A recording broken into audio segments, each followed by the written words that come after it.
Welcome back to Market Movers. I'm your host, Jason Yoss. I'm here today with Woody Henderson. Woody, how you doing? I'm doing great, thank you. Hey, so Woody, you've been in the real estate industry a long time, and with the changing market, tell me a little bit about when you hear questions like rent to own. What's your experience say? How do you handle those things? Well, a lot of people feel like they're not in a position to purchase a home. They may not have saved enough for a down payment, but they want to own a home. And sometimes you have renters who would love the opportunity to purchase the home that they're in. So frequently I'm asked the question, what's this rent to own and how does it work, right?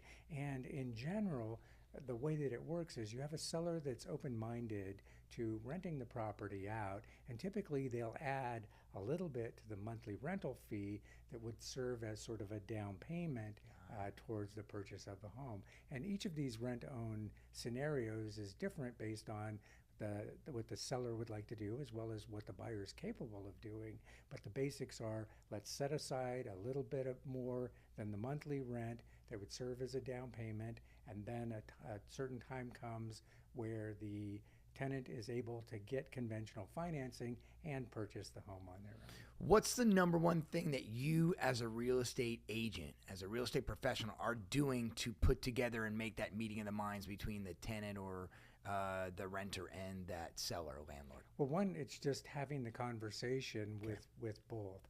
Typically with the renters, I'm always curious, hey, what's your situation? Mm-hmm. Is it possible for you to buy? Because I know that if you're paying rent, you're paying the seller's mortgage, right? Can we help you get into a situation where your rent is going towards the purchase of your own home? Let's help you create wealth and build your own nest egg. So that's where it typically starts, talking with the tenants. Have you considered your options? Then oftentimes we have, the homeowners may be thinking about selling, and you can match the two together. So it's a negotiation, and seeing if we can put something together that works for everybody. It's a triple win. I love that. I love the fact that you're just opening the conversation and then from there finding common ground for everybody. So, Woody, thanks so much for sharing that information. Great insight in a changing market. Everybody else, thanks for tuning in. We'll see you next week on Market Movers.